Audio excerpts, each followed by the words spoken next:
the talent's there, the ability's there, but you just need to see it. Not only see it, but also believe in it. You feel what I'm saying? Sometimes the results can even be there, but you still don't believe in it. Like, you look back, you can see the progress, but like, what is it going to take for you to feel like the person that you want to feel like? You get what I'm saying to you? And sometimes it's just somebody else believing in you. You feel me? That could be a major change. You feel what I'm saying? If someone else believes in you and that allows you to see what they can see, but how do you actually tap in and stop feeling like an imposter without somebody else believing in you? You feel me? And that's been my biggest hurdle. Like, actually believing in myself and my abilities. And whilst I'm getting results, but I'm like, you feel me? I still feel like, okay, cool, I'm getting results, but that doesn't mean anything. I'm telling you, it does. Yeah, it does. And if you feel like it doesn't, and you're believing that it doesn't, you're going to be stuck in that same place.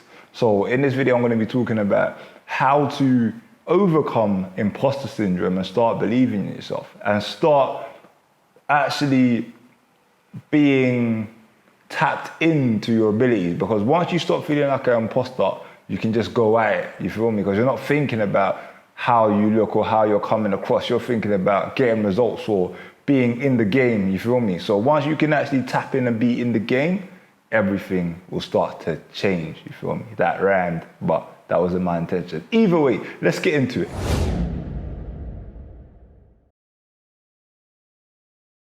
What's going on? My name is Christopher Daniels, and I help people to overcome self-sabotage and live a purpose-driven life.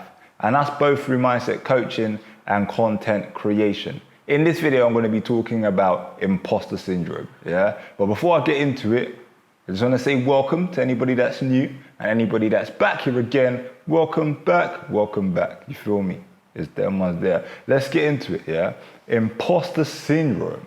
Like, for a very long time, it left me crippled. You know what I'm saying? Crippled. I didn't want to take action because I'm like, if I take action and it doesn't come off the same way that I want it to, or that I'm picturing in my head, it's going to be like, ooh. Or I'm taking action, I'm getting results, but I don't believe that the results are going to keep coming. I just feel a bit off, I feel a bit weird, I feel a bit strange. You know what I'm saying to you? And when I look back here, it's all to do with how I perceived myself. You feel what I'm saying to you? And for me, I just want to share this with you. Like, throughout school, I was an underachiever, yeah? So I'm somebody that underachieved. I wasn't used to even getting good results. That I was always in the bottom set. So one time I remember I was putting in a higher set for English, like, and I was like, what? I'm in the higher set. That's amazing. You feel what I'm saying to you? And when I was in that higher set, I started to perform. And then I found out that it was an accident on the system. I was supposed to be in the bottom set. I went back down there feeling the same, kind of, but I switched. And I went up to middle set in English because I was like, what? I was in the top set and I was doing all right. So sometimes it's just the position that you are in and what you're used to being, the space that you're used to being in, that could help, you can define yourself by that. You feel what I'm saying? Like, I'm always failing, so why would I expect anything better than myself? You feel me? And sometimes just the image that you have of yourself can reflect through into various areas of your life, yeah? You get me? And what changed it for me and what created a change that kept changing, kept growing, was the first person that believed in me. Like, someone actually believed in me. Like, I was in Bristol at the time. So I went to Bristol to play basketball. I went to a basketball academy out there, sports academy, specialized in sports. I went to play basketball out there. And with that, I just started doing so many different things. And nobody knew me as this underachiever. Nobody knew me as you feel what I'm saying? It's almost like a new identity. So when I went in there, I just felt fresh. I felt new. I could explore, I could experiment, I can test. Nobody knows me, you know what I'm saying? And just because of that, I felt like I can come through with a new identity and just, you know, like, not be that guy that feels shy, timid, or feels like a failure. Somebody brand new. But that wasn't the easiest thing to do. The big shift came when I was I did drama. Right? That was one of my options, was performing arts. So we acted, like, and there was a company that came in to work with us. It was like a collaboration between the Bristol Old Vic, which is a big theatre in Bristol. Maybe you've heard of it, maybe not. But when they did come in, we were to do a play with them. And then that play was competing with various different colleges in the United Kingdom, yeah? Or I'm not sure if it was the whole United Kingdom, or it might have just been like that region, the southwest region, which Bristol's in the southwest region of England. It might have just been that, I'm not 100% sure. And what happened was I was selected to play the main character.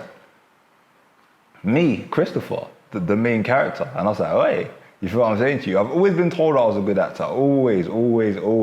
But to be casted as the main character, like when I was selected, I just went in for that. I just went in for the person that selected me. I was like, nah, she chose me, I got to go in. And I did. I was doing it.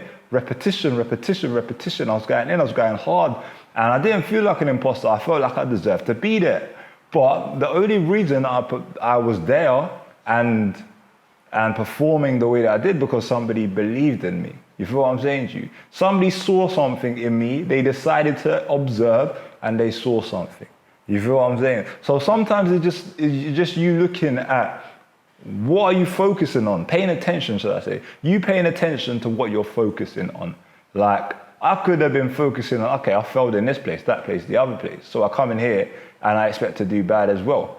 But this time, somebody was believing in me. So it was different. The energy that I came was different. That became my energy. I was like, this person believes in me, so I now believe in myself. You feel what I'm saying? And then we performed in Bristol. I think we performed like 7 days in a row. Like it was like a proper, legit theatre show. And then we won that. I mentioned that there was a competition with various colleges in Southwest England, I think, or it might have been the whole of England. And we actually won that competition. So I got to go perform in the National Theatre in London. I got to perform in the National Theatre in London as the main character, family there, everything was nice, you get what I'm saying to you. And that's all because somebody believed in me and I turned that into self-belief. But that was short-lived, you feel what I'm saying? That period was short-lived.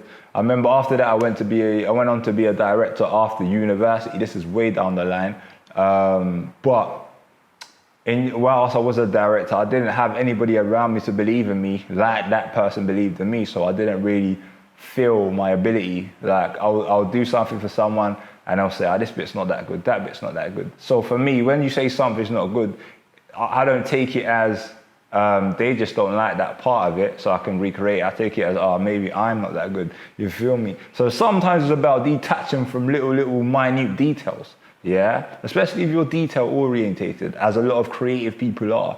We're very detail orientated. So if somebody says something's not good, you can think that, you can personalize it.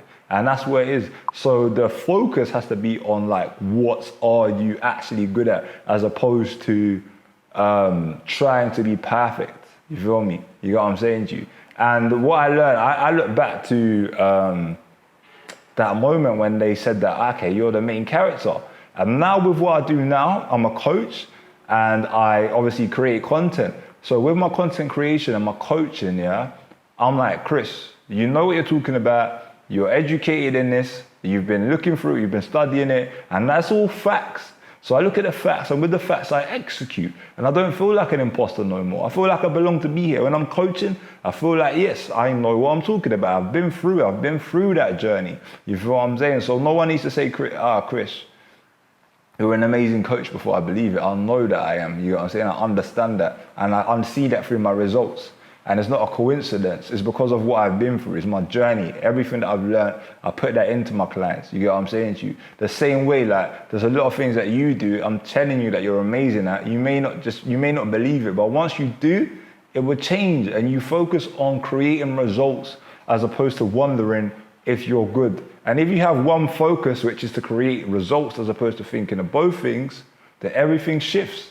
And you don't feel like an imposter no more. You feel like you belong to be there. You know what I'm saying? So my main message is understanding, that you do deserve to be where you are. And you didn't get there by coincidence. You feel me? It was by your intention. So you need to carry on being intentional and focusing on what got you there. You feel what I'm saying to you? Instead of whether you deserve to be there, and everything will shift for you. Yeah? Don't stress, don't panic. Just recognize that you're not an imposter. You deserve to be there. Yeah? Keep going at what you're going at. If you like this video, make sure that you do leave a like, subscribe, and hit that notification bell. Yeah? Other than that, we're done for today, and I'll be seeing you again shortly. Blessings.